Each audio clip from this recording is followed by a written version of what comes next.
Daar sê, goeiemôre en baie welkom hier by die Plaaskerk.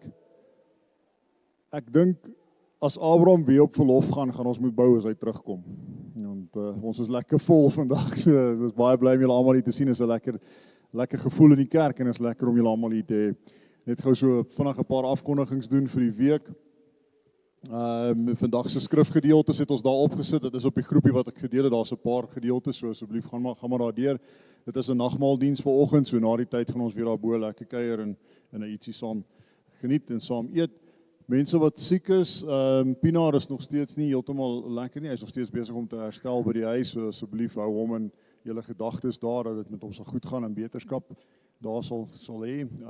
Roelof met homself raak gesny met 'n mes, so die dokters is besig om hom se vingers terug te werk, so dit gaan met hom goed. Operasies is suksesvol en hy's terug by die huis, so asseblief hou hom net daarin gedagte ook en ons glo daar's krag in gebed en genesing.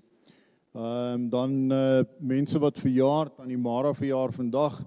Ons bly om Tannie hier te hê en is bly om Tannie se verjaarsdag saam met ons te deel vandag. Dit is baie geseënd. Baie dankie en hoop Tannie dan 'n goeie jaar hê. Dan verder vir die res van die week, David 'n lange verjaar dan ook hierdie week. Geluk met die verjaarsdag. Ons hoop dit gaan 'n goeie en 'n mooi jaar wees. Ansonet Barna die 29ste, Daniel verjaar die 1ste. Jöke die 1 Februarie ook, Goliath wat daar agter sit verjaar môre. So geluk met die verjaarsdag. Ek hoop dit gaan 'n goeie jaar vir jou wees. En dan Betty Greiling verjaar die 30ste Januarie. Okay. Goed. En Dion. Genade, dit was 'n goeie oesjaar. Okay, so die Dion verjaar die 30ste Januarie, so geluk met Dion se verjaarsdag dan ook. Goed, dan net die afkondigings oor die aktiwiteite terug na normaal toe. Dinsdag aand 7uur selgroep by Begeman, Woensdag aand 7uur selgroep hier op die plaas by Lazar. Vrydagoggend by Jason die manne bid hier 7uur. En dan dus ons sien ons mekaar weer Sondagoggend hierso en vanaand in die dorp. Vanaand is dan ook 'n nagmaaldiens in die dorp. Ons is nog besig met die mense bymekaar te kry vir die musiek. Ons het nou al 2 mense wat gitaar gaan speel. As daar iemand is wat 'n drom kan slaan of dink hy kan 'n drom slaan, nou is jou kans. So steek vir ons jou hand op dat ons jou net in die hande kry. Dan gaan ons dit beginne. Praat asseblief net met my of praat met Gerko. Hy sal dit dan bymekaar begin sit.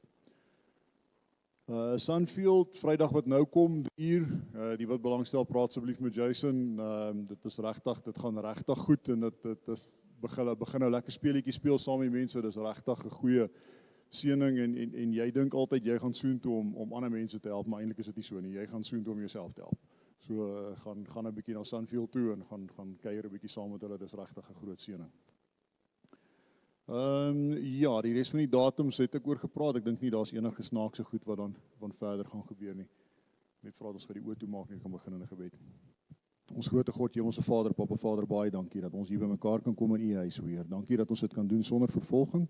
Dankie dat ons opgewonde kan wees hier, Heer. Dat ons met opgewonde harte hier kan wees en ons wag en ons gaan 'n boodskap kry, Heer. Dankie dat U vir Abraham gebruik as 'n spreekbeurt, Heer. Dat spreekbuis, Heer. Ons vra dat U sy lippe sal seën. Die boodskap wat uitgedra word, dat dit ook so op ons harte sal val, Heer. Ons vra dat U ons erediens sal seën en dit sal gaan net tot die uitbreiding van U koninkryk en die verheerliking van U naam. Ons bid dit in Jesus Christus naam alleen. Amen.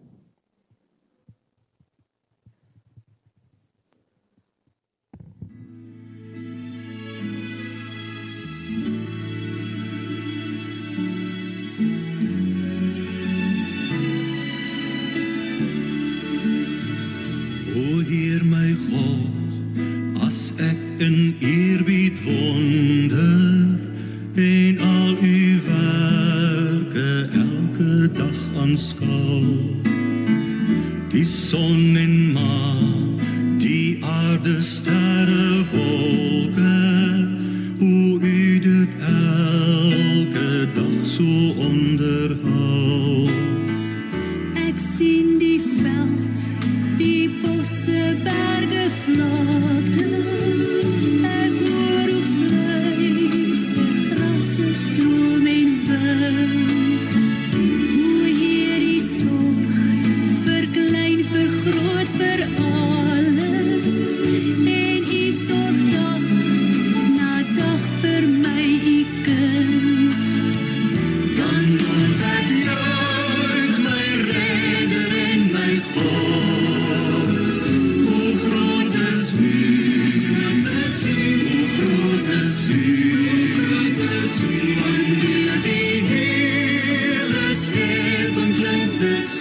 heerskappy. Hy maak weer heel wat sonde hier gebreek het. Hy bring weer hoop en redding ook vir my.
Kom ons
bestaan. U bring in ons gemoed die vrede, U sterk ons gees met nuwe krag.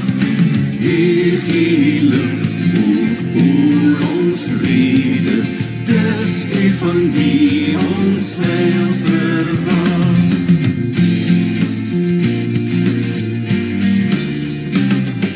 Sou ek o Heer U nie vereer nie, sou ek U goedheid nie verstaan, sou U my raad gee, ek nie leer nie, die weg wat U my wys nie gaan. Nie U rig my wil en strewe, U word by my gedurig by. Vul met U liefde ook my lewe, om my in alles U te wy.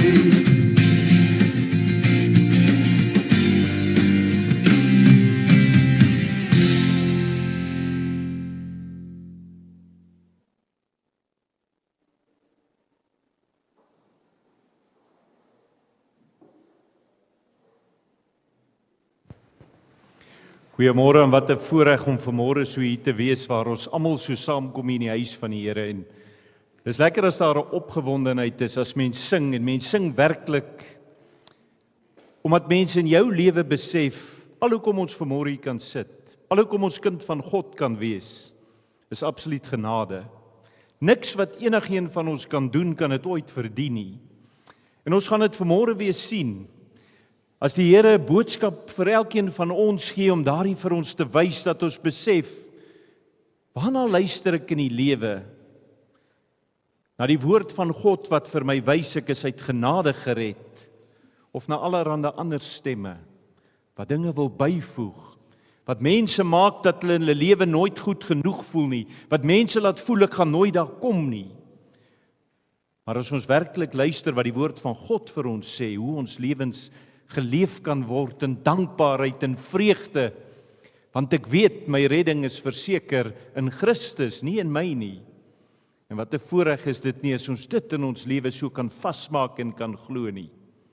Kom ons sluit ons so, Hemelse Vader, wat 'n voorreg dat ons vanmôre weer hier in die huis by mekaar mag kom. Wat 'n voorreg dat elkeen van ons wat hier kan sit, wat sit vanmôre, dat ons weet ons is nie toevallig hier nie. Nee, U het 'n plan met ons lewens. U kom en U roep elkeen van ons en U vat U ons op 'n pad. Maar Here, baie keer vat ons pad draaie wat ons self nie kan verstaan nie. Maar hoe wonderlik is dit dat as ons weet dat ons lewens in U hand plaas, dat ons lewens oorgee aan U, volkome op U vertrou. U toelaat om die pad met ons te stap. Dat U ons vorm, Here, dat U ons maak presies wie U wil hê ons moet wees. En dat elkeen van ons dan nie in ons eie krag nie, maar in U krag, die krag wat U ons gee, dit kan doen waarvoor U elkeen van ons geroep en geskep het, om U te verheerlik. En Here, mag dit wees dat U vanmôre sal gee, dat hierdie boodskap wat U vanmôre is, met elkeen sal praat, dat die Heilige Gees elkeen wat hier is, sy hart oop sal maak, werklike ontvanklike hart sal gee, dat ons nie maar net na 'n boodskap luister nie, maar dat ons toelaat dat U ons lewens verander, dat ons nie kan uitstap soos ons ingestap het nie, maar dat ons sal gaan uitstap en gaan leef in oorwinning. Want ja, Here, U genade, elkeen van ons is U genade voor genoeg. Maar glo ons dit altyd?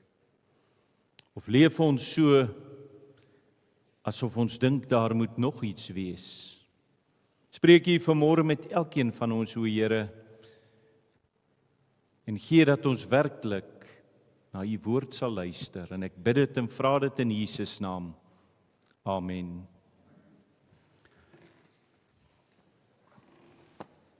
As ons in Galasiërs 1 van die 11de vers af saam lees, dan sien ons waar,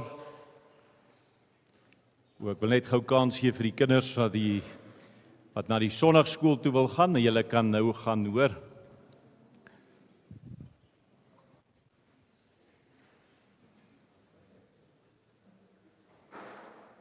Ek sien hier sommer 'n lekker groot span vanmôre.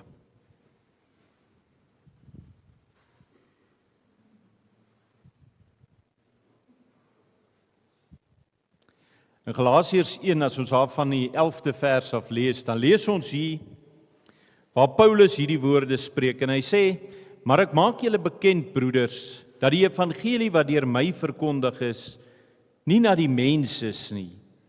Want ek het dit ook nie van 'n mens ontvang of geleer nie, maar deur 'n openbaring van Jesus Christus. Want julle het gehoor van my lewenswandel vroeër in die Jodendom, dat ek die gemeente van God uitermate vervolg en dit verwoes het. En dat ek in die Jodendom vooruitgegaan het bo baie van my leeftyd onder my stamgenote, terwyl ek veral 'n ywerhaar was vir die oorleweringe van my voorvaders. Maar toe dit God behaag het, wat my afgesonder het van die skoot van my moeder af en deur sy genade geroep het, om sy seun in my te openbaar, sodat ek hom onder die heidene sou verkondig, het ek dadelik nie vlees en bloed geraadpleeg nie. En ook nie na Jerusalem opgegaan, na die wat voor my apostels was nie, maar na Arabië vertrek en weer teruggekom na Damaskus.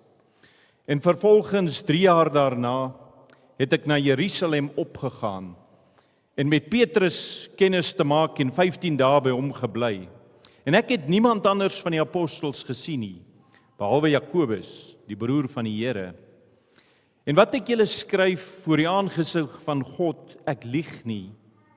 Daarna het ek gekom in die streke van Sirië en Cilicië, en ek was persoonlik onbekend by die Christelike gemeente van Judea. Hulle het net gehoor, hy wat ons vroeër vervolg het, verkondig nou die geloof wat hy vroeër besig was om uit te roei. En hulle het God verheerlik in my. Elkeen van ons weet in ons lewe, vandat ons so klein is daar stemme wat jy hoor. Mense wat met jou praat, wat jou vorm in jou lewe. Nou die meeste wat hier sit, gaan weet, hulle ouers het seker 'n groot rol in hulle lewe gespeel. Waar jou ouers jou maar die eerste dinge in die lewe leer, hoe mens moet optree, hoe jy moet wees. En dan soos jy deur die lewe gaan jy skool toe, en daar in die skool, daar word jy weer verder geleer. En dan ons kultuur waarin jy leef, die mense om jou, bepaal ook baie keer hoe jy optree, hoe jy dinge verstaan. En later kom daar nog stemme in jou lewe by wat in jou lewe inspreek. Daardie stemme wat prestasie is, sukses, aanvaarding, skuld. By baie mense is dit vrees. En selfs in die kerk hoor ons baie keer stemme. Ons hoor hoe ons behoort te wees, hoe geloof uitgeleef behoort te word, hoe God verwag ons moet lyk. Maar die vraag vanmôre is nie of daar stemme is in jou lewe nie. Almal het stemme waarna ons luister, dit is 'n feit. Die vraag wat ek vanmôre wil vra, die vraag wat Paulus hiermee kom, is nie, is daar stemme nie wat jy hoor nie, maar na wie luister jy? Want hy begin hierdie brief aan hierdie Galasiërs, en as ons sien, hierdie brief is geskryf van die Galasiërs wat die stem van God mooi gehoor het. Hulle het die evangelie van genade gehoor. Maar toe gebeur daar iets in hierdie gemeente. Daar kom iets in, en hierdie mense kom en vertel vir hulle, maar jy het nog iets meer nodig. Daar word iets bygevoeg. Menslike vereistes, godsdienstige prestasie, uiterlike bewyse van geestelikheid wat in jou moet wees. En Paulus kom by hulle en hy noem dit nie 'n ander styl van geloof nie, nee, hy noem dit 'n ander evangelie wat hulle eintlik nou verkondig. En wat hy daar vir hulle sê, daardie evangelie wat julle verkondig, is eintlik geen evangelie nie. Want julle vat God se woord, dit wat God uitdruklik gesê het, en nou kom las julle dinge hierby aan. En daarom as Paulus hierdie brief moet hulle begin Paulus nie met komplimente nie. Hy gaan reguit na die kern toe wat hy vir hulle vra. En hierdie is, waar kom die evangelie vandaan? Want sien, As jou bron verkeerd is, sal jou hele geloofslewe skeef trek. As dit waarop jy jou bou, jou geloof, verkeerd is, sal jy nooit 'n ware geloof hê, waar jy Christus werklik vind en waar jy voluit in hom sal leef nie. Want sien 'n evangelie wat uit mense gebore is, as mense wil bepaal hoe dit moet wees, sal altyd menslike goedkeuring soek. Maar 'n evangelie wat uit God gebore is, sal altyd God se eer soek. En daarom sien ons Paulus verdedig homself nie hier in hierdie gedeelte omdat dit oor sy reputasie gaan nie. Hy verdedig sy apostelskap omdat die ware evangelie hier op die spel is. Want Paulus weet as hierdie mense nie werklik verstaan hoe jy gered word, wat jou daar bring om in geloof te leef nie, dan is alles eintlik verlore. En dan weet hy, as sy roeping menslik was, kon mense ook sy boodskap verander het, kon dit aangepas het by tye. Maar as sy roeping goddelik was, moes dit onaangeraak bly en mag dit nooit verander nie. En hierdie brief dwing ons vanmôre tot selfondersoek hier waar elkeen van ons sit. Want as ons onsself vandag vra, nie net wat glo ek nie, maar wie het my geloof gevorm? Is my geloof gevorm deur God se openbaring, dit wat God self in sy woord vir ons sê, of deur mense se verwagtings?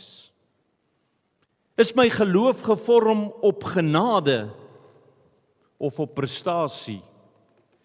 Want sien, die evangelie is nie maar net 'n leerstelling nie. Dis God se stem wat ons kom vrymaak. En vandag soos toe, moet ons vanmôre vir onsself vra, watter stem vorm my lewe? Want dit gaan jou geloof alles bepaal hoe jy elke dag leef. Ek lees vir ons daar in Handelinge 9, vanaf vers 1 tot 6. En hier sê hulle, maar Saulus, wat nog dreigend en moord geblaas het teen die disippels van die Here, het na die hoëpriester gegaan. En hy het van hom briewe gevra aan die sinagoges in Damaskus, sodat as hy mense sou vind wat van die weg was, manne sowel as vroue, hy hulle geboeid na Jerusalem kon bring. En toe hy op sy reis naby Damaskus kom, omstraal hom skielik 'n lig van die hemel af. En hy val op die grond en hy hoor 'n stem wat vir hom sê, Saul, Saul, waarom vervolg jy my? En hy sê, wie is u, Here? En die Here antwoord, ek is Jesus wat jy vervolg. En dit is hard vir jou om teen die prikkels te skop. En terwyl hy bewe en verbaas was, sê hy, Here, wat wil u hê moet ek doen? En die Here antwoord hom, staan op en gaan na die stad, en dit sal jou gesê word wat jy moet doen. Na sy bekering sien ons iets interessants, of hier op die pad.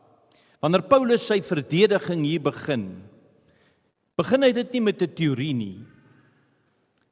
Hy gaan en hy kyk na sy eie lewe, hy vat sy eie geskiedenis en hy bring dit voor hierdie volk. En hy herinner hierdie Galasiërs aan wie hy was. Want sien, dis belangrik om te weet waar kom hy vandaan. Hy was 'n man wat diep gewortel was in die Joodse godsdiens.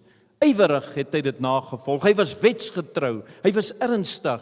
So hy was nie 'n man wat in ongeloof geleef het nie, maar hy het met die verkeerde oortuiging geleef.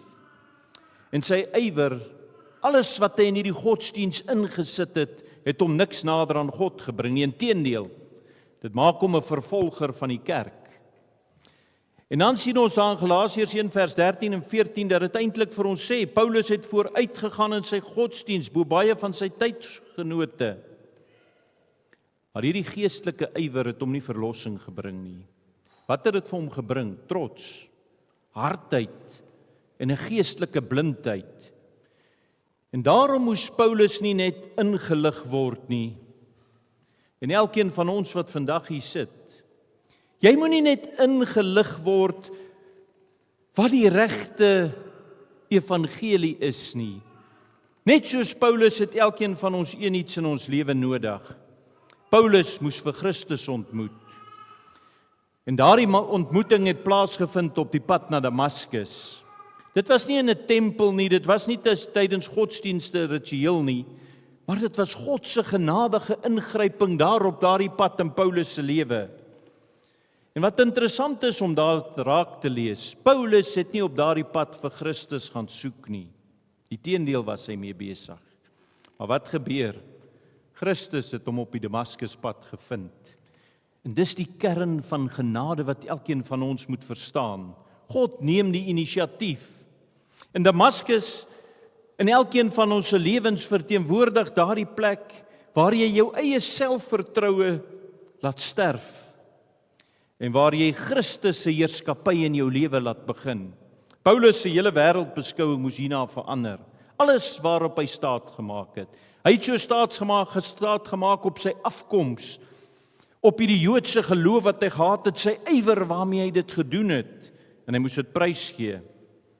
Want sien hier iets wat ons almal moet verstaan, is dat verlossing is nie die verbetering van die ou mens nie.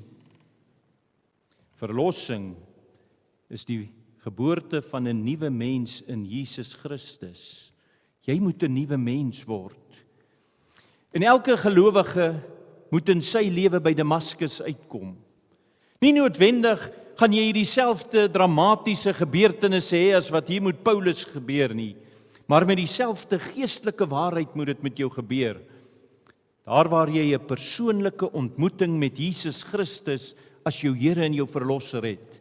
As jy nog nie in jou lewe op die punt gekom het waar jy daardie Damaskus oomblik gehad het, waar jy 'n persoonlike ontmoeting met Jesus Christus gehad het nie, dan het jou geloofspad nog nie begin nie. Want sien, dit is God se stem wat ons so vry maak, niks anders nie. En hierin sien ons, wanneer Paulus hier vir Jesus ontmoet as sy verlosser, het hy nie net blote kennis van hom gekry nie, hy het sy lewe oorgegee aan hom. En is dit die vraag wat ek vanmôre vra hier, wie sit hier wat dalk baie van Jesus weet, baie gelees het al, baie gehoor het al, maar het jy werklik al jou lewe oorgegee aan hom? Want dis wat daardie Damaskus oomblik beteken. Want sien, jy kan al die godsdienste in die wêreld hê, jy kan elke dag al die dinge reg doen wat vir jou reg lyk, maar as jy nie vir Christus in jou lewe het nie, is jy nie gered nie. Hy's die enigste een wat jou kan red. Ywer sonder genade bevry niemand nie. Net waar Christus ontmoet word, begin ware lewe. En sonder hierdie ontmoeting, sal jy maar sien, sal elke stap op jou geloofspad, sal maar net vorm godsdienst sonder enige krag wees. As jy vanmôre hier sit en jy voel of jy maar net die dinge doen, maar daar's nie krag in jou lewe nie, daardie krag van Christus nie, vra jouself hierdie vraag, het ek Jesus Christus al werklik met alles in my lewe aangeneem as my verlosser en Here, het ek hom al op daardie Damaskuspad ontmoet? En dan sien ons iets interessant. Na sy bekering doen Paulus iets wat ons dalk nie. Ons sou dadelik, dink ek, Jerusalem toe gehardloop het en ons sou dadelik wou vir almal gaan vertel. Maar wat sien ons hier? Hy gaan nie onmiddellik na Jerusalem om erkenning te soek of opleiding te ontvang nie. Nee, in Galasiërs 1 vers 17 sê, hy het na Arabië gegaan. En hierdie was nie 'n sendingreis wat hy opgaan nie, maar dit was 'n tyd van afsondering. Want sien, God moes nie net Paulus se hart verander nie. Hy moes sy verstand hervorm. Kan mens hier jouself moet jy hierdie sien. Paulus wat sy lewe lank groot gemaak is en vashou aan hierdie wettiese lewe. Jy moet aan die voldoen of jy is verlore. Jy moet dit doen om gered te word. Jy moet dat doen en hy hou so daaraan vas. Hier kom hy tot bekering. Hy ontmoet vir Christus. Maar Paulus weet, en God gebruik hierdie tyd wanneer hy in afsondering gaan, om Paulus te verander. Want sien, bekering beteken nie daardie dag as jy tot bekering kom, dat alles nou in jou lewe duidelik is nie. Nee, Paulus het nou vir Christus geken, maar sy hele verstaan van die skrif, van die wet, van die Messias, wat God se plan moes wees, moes herorden word. En hoe word dit gedoen? Daar waar jy stil word, daar waar jy werklik gemeenskap met God het, waar jy stilte tyd by God deurbring. Daarom sê Psalm 46 vers 11 dit ook vir ons so mooi, laat staan en weet dat ek God is. In die ander vertaling sê dit, wees stil en weet dat ek God is. As jy eers daardie verstaan in jou lewe, en daar sien ons dat Paulus, waar hy daar in Arabië was, sou hy die Ou Testament herlees het, maar nou in die lig van Christus, wat vroeër vir Paulus net wet was, het skielik genade geword. Ons het net 'n week of 2 terug het ek in my preek gewys hoe die wet vir ons eintlik genade is, hoe dit daar spieël is wat jou terugbring by Christus. En wat vroeër oordeel was, het nou vervulling geword. Sien, God het daar vir Paulus gevorm voordat hy hom gestuur het. Maar ons leef in 'n tyd wat mense stilte vrees. Ons wil vinnig 'n resultaat hê. Ons wil onmiddellik net 'n impak in jou lewe sien. Maar God se manier is anders. Hy bou dieper as wat ons ooit sien.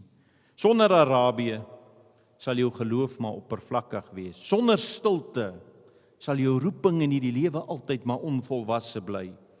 Want sien, Arabië leer ons dat geestelike groei nie plaasvind in die rumoer van hierdie wêreld, in die menings van ander mense nie, maar in die teenwoordigheid van God. Dis hier waar jou trots afgebreek word, jou motiewe gesuiwer word en genade jou enigste fondament word. Want sien, hoeveel gelowiges word moedeloos omdat hulle dink God doen niks in hulle lewe nie. Terwyl hy juis besig is om alles te doen wat nodig is. Want vorming gebeur voordat God jou kan gebruik. En karakter moet eers gevorm word in jou voordat jy in die bediening gaan. En sonder Arabië val jy maklik terug in prestasiegeloof. Hoeveel mense leef so? Jy dink jou redding hang af van hoe jy presteer. Dis wat hierdie Galasiërs begin doen het. As jy goed genoeg leef, sal jy jou redding verdien. Wat sê die skrif vir ons? Wat red? Wie red? Ons gaan dit sien. En daarom, Christus alleen is die redding, genade alleen is ons redding, en alles in ons lewe moet tot eer van God wees. Al lees ons daar in Matteus 5 vers 23 en 24, as jy dan jou gawe na die altaar bring en dit jou daar byval dat jou broeder iets teen jou het, laat jou gawe daar voor die altaar bly en gaan versoen jou eers met jou broeder, en kom dan en bring jou gawe. Hier is dit baie interessant om te sien. Paulus, as ons aan vers 18 kyk, het eers na 3 jaar later het hy Jerusalem toe teruggegaan. En hierdie was nie 'n triomflike terugkeer wat Paulus daar gehad het nie, maar dit was 'n nederige een. Want sien, Jerusalem was daardie plek waar Paulus al hierdie vreeslike dinge gedoen het, waar hy die gelowiges vervolg het, waar hy vrees gesaai het waar hy gekom het, waar hy in soveel mense se lewens pyn veroorsaak het. En genade beteken nie dat jou verlede ontken word nie. Dit wat Paulus gedoen het wat verkeerd was, was nie skielik weg nie. Maar dit beteken dat die verlede in die lig van Christus hanteer kan word. Daarom moes Paulus terug aan Jerusalem toe. Hy moes die gemeenskap wat hy so verdruk het, moes hy gaan ontmoet. En hy moes sy nuwe identiteit gaan uitleef in nederigheid.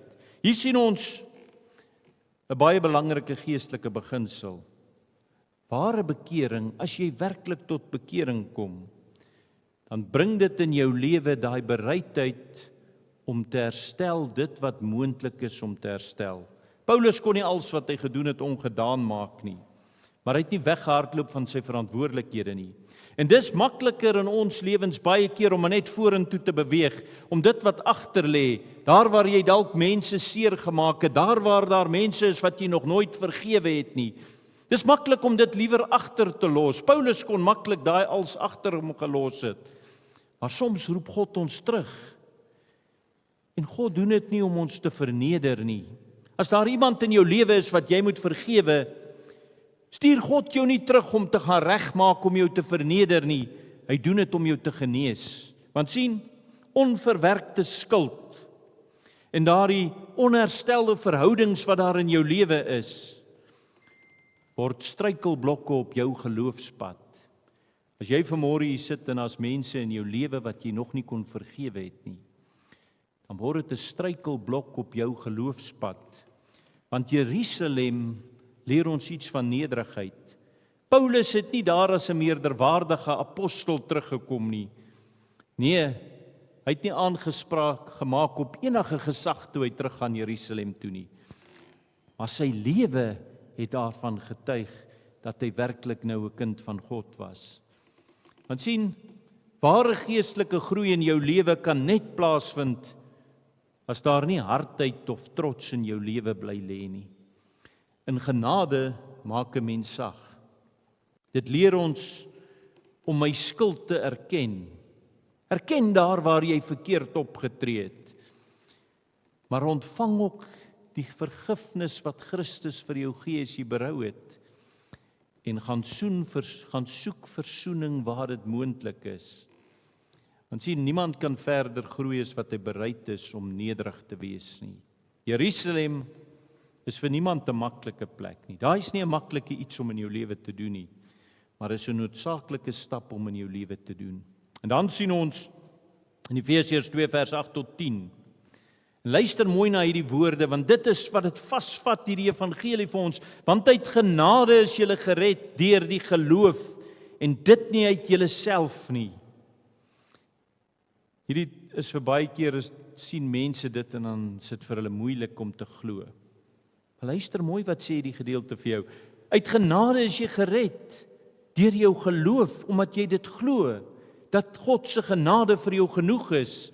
Niks wat jy gedoen het uit jouself nie, want dit is die gawe van God wat jy ontvang. Nie uit die werke nie, sodat niemand mag roem nie. Want ons is sy maaksel, geskape in Christus Jesus tot goeie werke wat God voorberei het, sodat ons daarin kan wandel.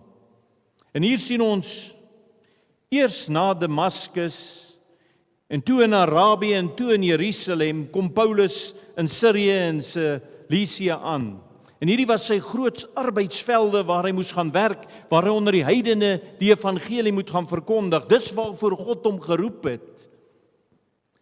En dis hier waar sy bediening momentum gekry het, waar die evangelie versprei het soos wat niemand kon glo nie. Maar let op, Sirië waar hy kom, waar hy hierdie groot werk doen, sou leeg gewees het sonder die ander 3 plekke. Dit moet ons mooi hierdie verstaan. Want kyk hier, sonder ontmoeting met Christus op die Damaskuspad, sou daar geen boodskap gewees het wat Paulus kon bring nie.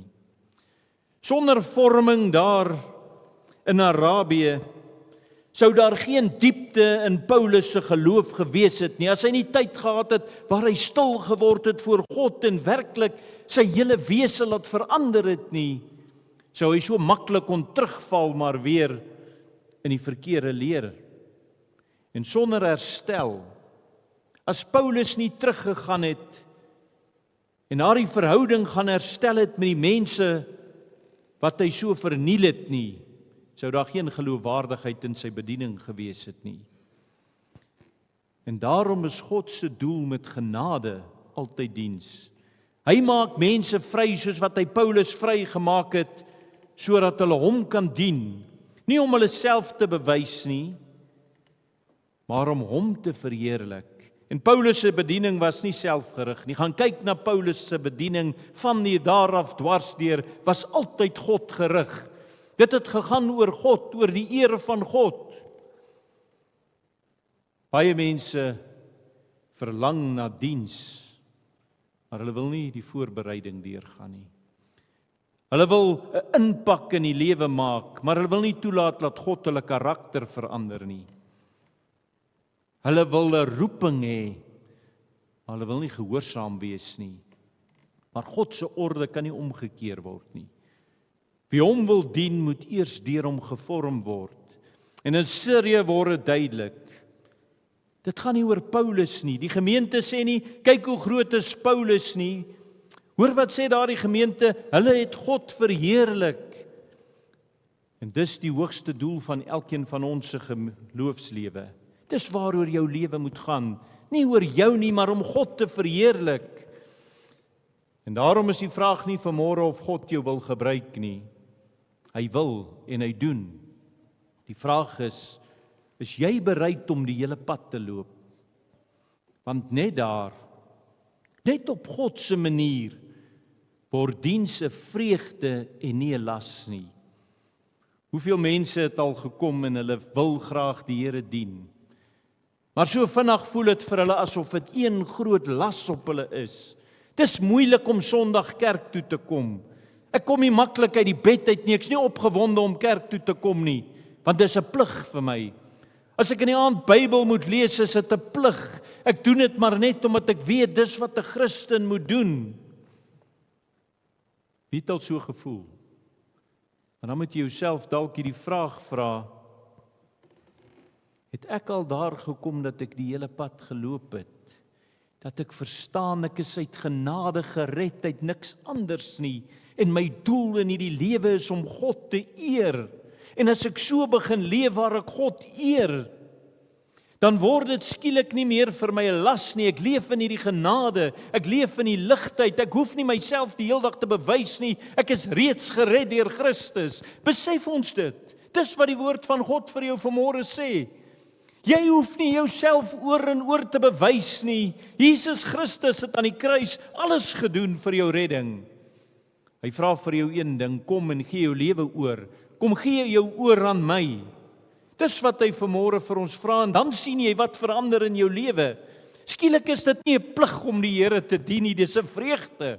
Wie het al beleef dis 'n vreugde om die Here te dien? Jy kan nie wag om die Here te dien nie, want as jy werklik God se genade verstaan, is dit wat in jou lewe gebeur.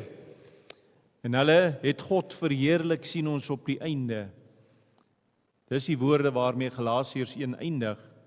Nie Paulus nie, nie sy bekering nie, nie sy bediening nie vir God. En dis die toets vir elke geloofslewe. Nie hoe indrukwekkend my storie is nie, maar waar die eer uiteindelik lê. Paulus se lewe wys vir ons dat God mense nie vorm om die mens groot te maak nie, maar om hom te vereerlik. En wanneer ons terugkyk oor Paulus se pad, Damaskus, Arabië, Jerusalem, Sirië, is dit so duidelik dat nie een van hierdie plekke oorgeslaan kon word nie. Elke plek het 'n noodsaaklike werk gedoen om Paulus te maak wie hy kon wees, hierdie apostel wat met oorgawe die woord van God verkondig het. En dan sien ons ontmoeting sonder vorming sou oppervlakkig gewees het. Vorming sonder herstel sou Paulus se hele bediening onvolwasse gelaat het. En herstel sonder diens sou onvolledig gewees het. En so werk God steeds vandag. Dalk sukkel jy vandag geestelik, omdat jy ontrou is nie, maar miskien omdat jy ongeduldig is.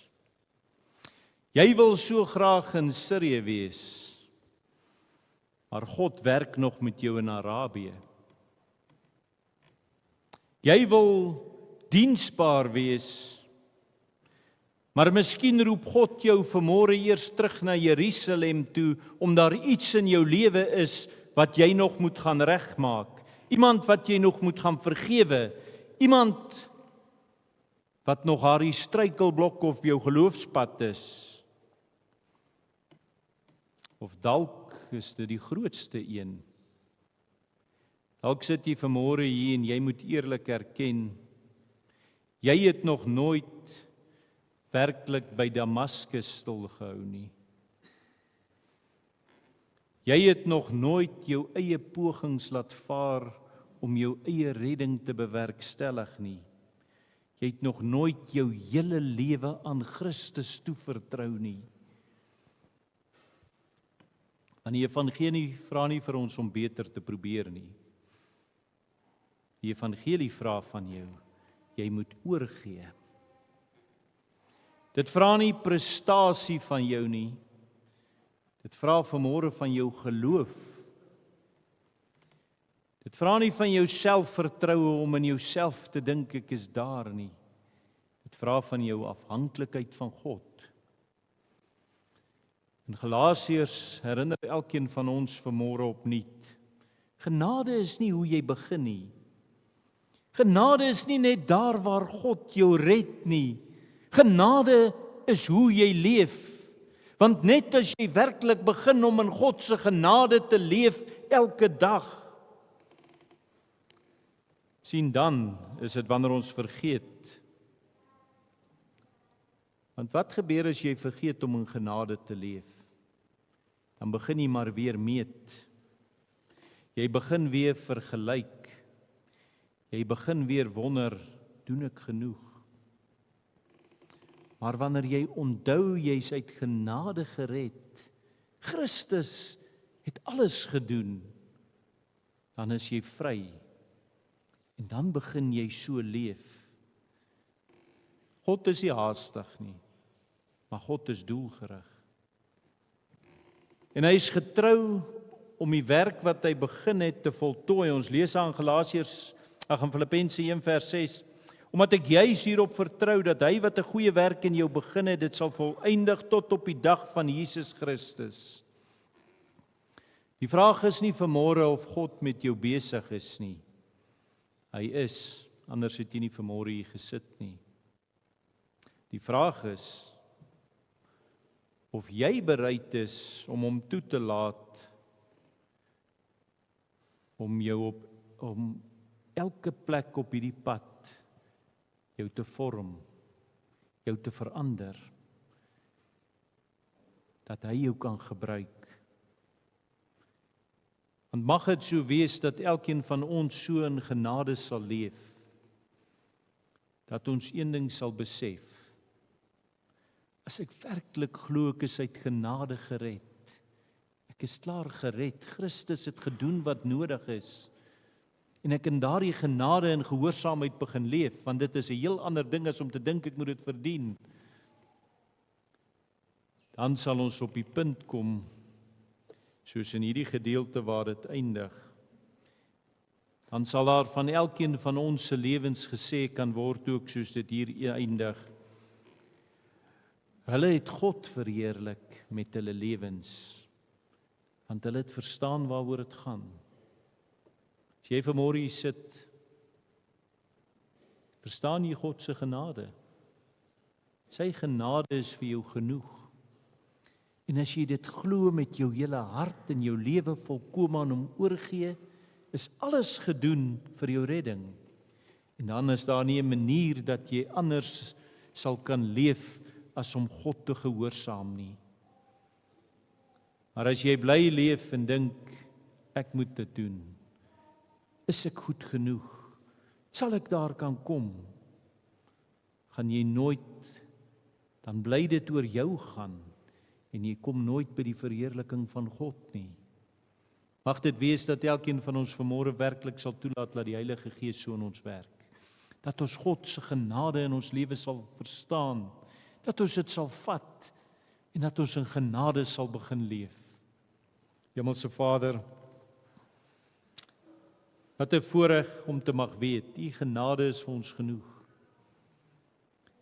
En Here, hierdie brief wat Paulus skryf van die Galasiërs, wat hulle erg aanspreek en vir hulle sê, julle het mooi weggetrek, julle het geweet, julle het die evangelie ontvang waar julle gehoor het, jy word gered deur genade. Maar toe het jy na ander stemme begin luister. Mense wat vir jou wil sê, nee, genade plus, Christus plus. Here, mag dit wees dat elkeen van ons vanmôre weer opnuut hoor, U genade is vir ons genoeg. En Here, as ons daardie werklik begin verstaan, dan gaan ons nie net genade as die beginpunt sien nie, dan gaan ek elke dag my lewe in daardie genade begin leef, in daardie bewustheid daarvan, dat my hele lewe sal verander. En Here, hoe wonderlik is dit nie as ons op daardie punt kom waar ons dit besef nie. Waar ek net kan leef vir U heerlikheid, waar dit 'n vreugde word om U te dien. En my gebed hier is dat elke een wat vanmôre hier is, wat hierdie boodskap hoor, U genade sal verstaan. En so sal begin leef dat hulle lewens U sal verheerlik. En ek bid dit en vra dit in Jesus naam. Amen. Christian gaan vir ons 'n liedjie speel. Terwyl ons na hierdie liedjie luister, gaan Jaco en die manne gaan hulle vir ons die wyn en die brood uitdeel vir die nagmaal. Terwyl ons so sit en ons na daai liedjie luister, dink bietjie in jou eie lewe of jy werklik God se genade al aanvaar het. Dink of jy al werklik jou lewe so volkome aan hom oorgegee het en jy toelaat dat hy jou vorm. En kyk na jou eie lewe vanmôre en vra jouself hierdie vraag: leef ek werklik al soos iemand wat God se genade glo? Want my lewe sal so anders lyk as ek dit doen. En as jy dit nie doen nie, as jy nog nie God se genade beleef nie, word vanmôre daar waar jy sit stil en vra vir God om sy genade aan jou te openbaar en hom gee jou lewe oor aan hom. Ons het nie nodig om in hierdie lewe te leef sonder hoop, sonder vreugde, sonder vrede nie. Maar ons kan dit net doen as ons werklik God se genade verstaan. Daar terwyl ons na hierdie liedjie luister, dink aan jou eie lewe, word stil voor God. En waar ons saam die nagmaal ook gaan vier, waar ons 'n teken gaan sien, waar God sy genade weer aan ons bewys. Kom ons stap nie vanmôre hier uit en sê ek het maar net na 'n boodskap geluister nie. Kom ons stap vanmôre hier uit en sê ek wil in God se genade leef, ek wil dit beleef elke dag. Want dis hoe God wil hê jy moet leef. Jy kan vir ons speel, dankie Christian.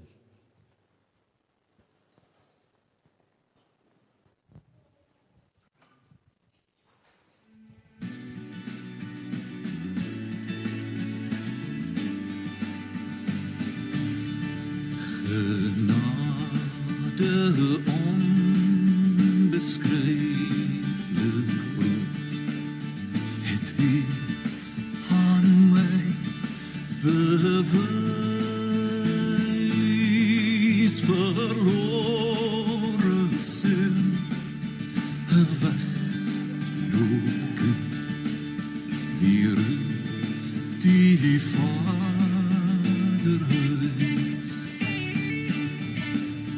Ek is die naam van 'n kind, nie wat wou self my sake reël,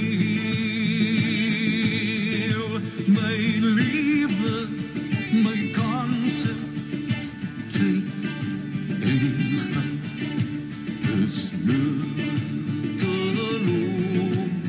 verspil.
Vanmôre het ons gehoor hoe God 'n mens se lewe vorm. Nie deur menslike stemme nie, maar deur sy openbaring.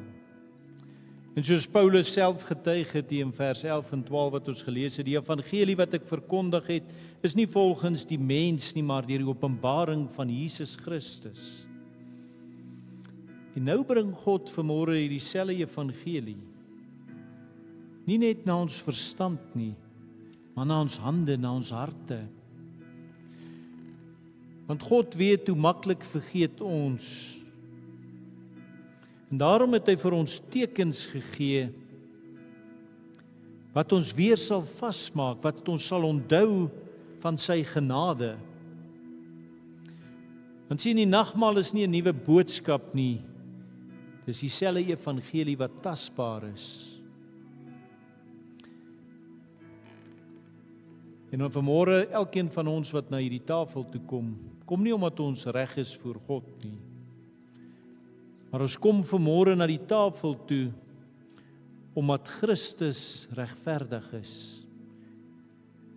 Die skrif sê Christus Jesus het in die wêreld gekom om sondaars te red in 1 Timoteus 1 vers 15. En daarom word ons vanmôre hieraan herinner. Verlossing is nie die beloning vir geestelike prestasie nie. Verlossing is 'n gawe van God. Paulus sou later skryf in Galasiërs 2 vers 20, ek leef nie meer nie, maar Christus leef in my. En die lewe wat ek nou leef, leef ek deur geloof in die Seun van God, wat my liefgehad het en hom vir my oorgegee het. Wanneer ons vanmôre hierdie brood breek, doen ons dit aan gehoorsaamheid aan Jesus se woorde. In Johannes 6 vers 35 sê Jesus, ek is die brood wat die lewe gee. Wie na my toe kom, sal nooit weer honger kry nie. En hier verkondig ons 'n liggaam wat gegee is uit liefde. Nie omdat ons dit verdien het nie, maar omdat God genadig is. En daarom, vanmôre as ons saam hierdie brood eet, onthou dat hy is ter wille van ons oortredinge deurboor en ter wille van ons sondes verbrysel. En is deur die liggaam van Jesus Christus aan die kruis dat ons van ons sondes vergewe is. Wanneer ons vanmôre hierdie brood neem, dink aan die woorde van Jesus wanneer hy gesê het, neem en eet, dis my liggaam wat gebreek is en daardeur vat hy al ons sondes weg.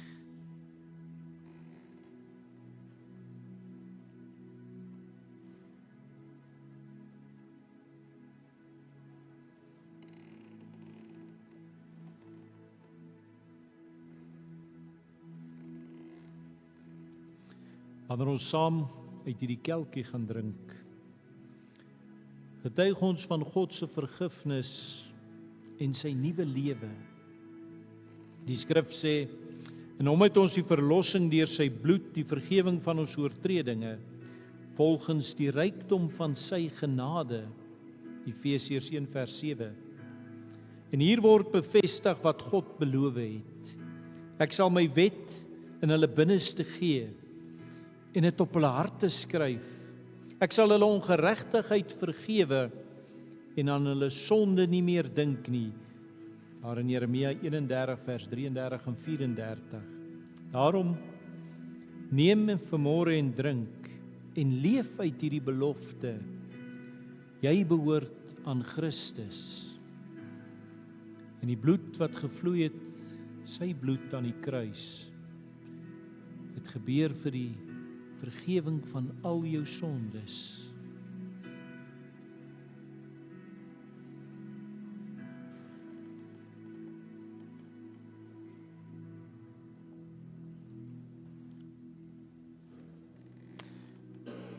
En soos Paulus se lewe uiteindelik hiervan getuig het, mag dit ook van elkeen van ons waar wees.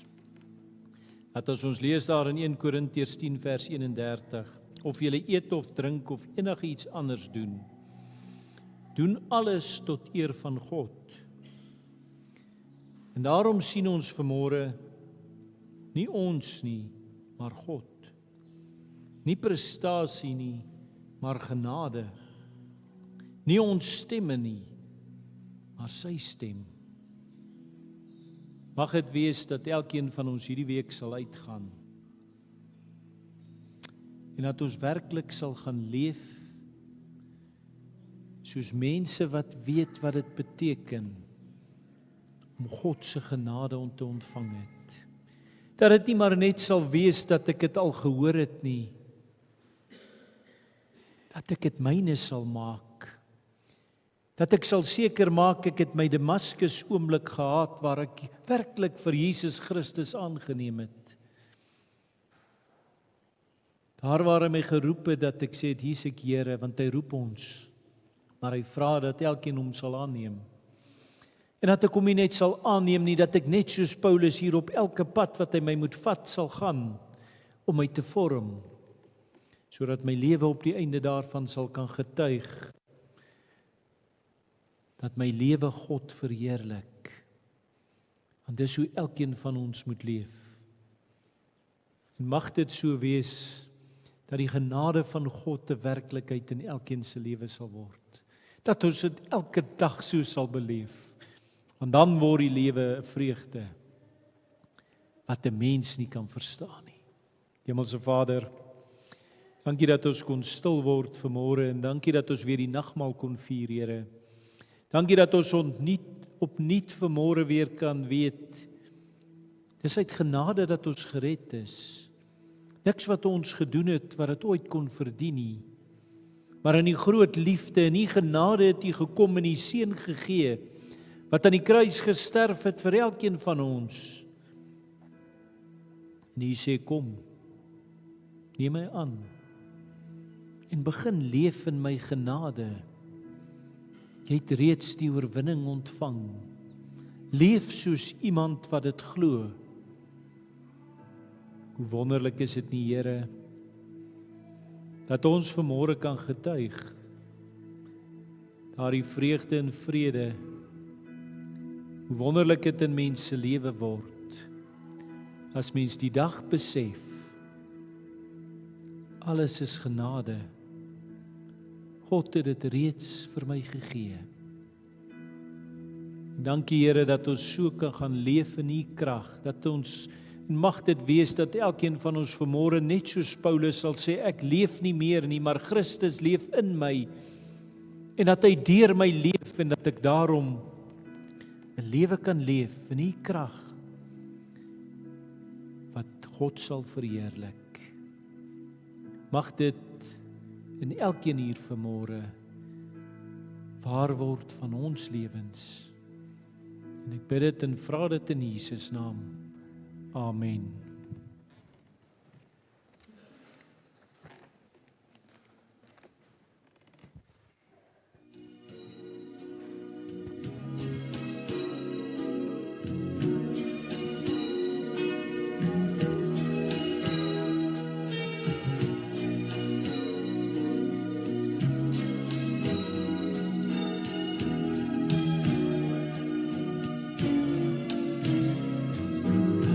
My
Hemelse Vader, wat 'n voorreg om U kind te mag wees. En Here, sal U gee dat elkeen van ons wat vanmôre hier is, dat ons hier sal uitgaan en dat U werklik in ons harte sal werk, Here. Dat U sal gee dat ons U genade sal nie net sal hoor daarvan nie, maar dit moet ons hele lewe sal glo, Here. Dat ons sal weet U genade is vir ons genoeg. En Here, dat elkeen van ons hier sal uitgaan vandag en in U genade sal gaan leef. Ja, Here, dat elkeen van ons se lewens, as daar oor ons lewens na gekyk kan word, dat daar ook van ons lewens gesê kan word, dat dit geleef word tot verheerliking van God. Want ja, Here, dis waarvoor U elkeen van ons geroep het, om U naam te verheerlik. Maar Here, ons kan dit net doen, as ons werklik besef, wat dit beteken om in U genade te leef. Daarom is my gebed dat U elkeen hier, Here, sal aanraak. En Here, dat U elkeen wat hier is, 'n honger na U sal gee. En dat U sal gee dat elkeen wat vanmôre hier is, nie maar net sal wil uitstap en wil gaan leef in 'n wêreld, maar soos hulle geleef het, maar net voortgaan, net voortstrompel nie, Here, maar dat ons sal uitgaan en in oorwinning sal gaan leef, want ons is oorwinnaars, Here, in Christus Jesus. En daarom is my gebed dat U elkeen hier so sal aanraak. En ek bid dit en vra dit in Jesus naam. Amen. Almal word ook genooi om nou saam 'n lekker koppie koffie en 'n ietsie te kom eet daar in die saal. Baie dankie.